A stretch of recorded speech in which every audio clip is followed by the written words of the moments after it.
Welcome to Pindar Poetry. We hope you learned something new. You start by preparing a local repository so you can track and share files. Open a terminal, navigate to your project folder, and run Git init to create a repo. Once done, stage your files with git add, and create a snapshot with git commit m initial commit.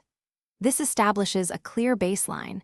Make sure commits are descriptive so collaborators understand changes. These first steps attach your local work to Git's history and let you publish confidently. Next, create a remote repository on GitHub and link it to your local project so others can access your files. On GitHub, make a new repo, choose public or private, then copy the HTTPS or SSH URL. Back in your terminal, run git remote add origin URL to connect the two.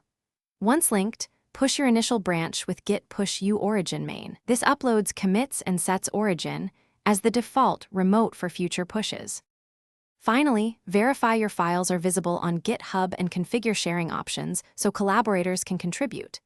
Open the web UI to confirm commits, files, and README display correctly. Then invite collaborators or adjust repository visibility and branch protection settings as needed. If something goes wrong, check authentication and remote URL, run git remote v, git status, and re-authenticate if you see permission denied. Once fixed, push again.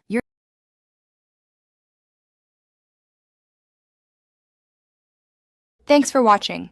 Consider subscribing if we helped you.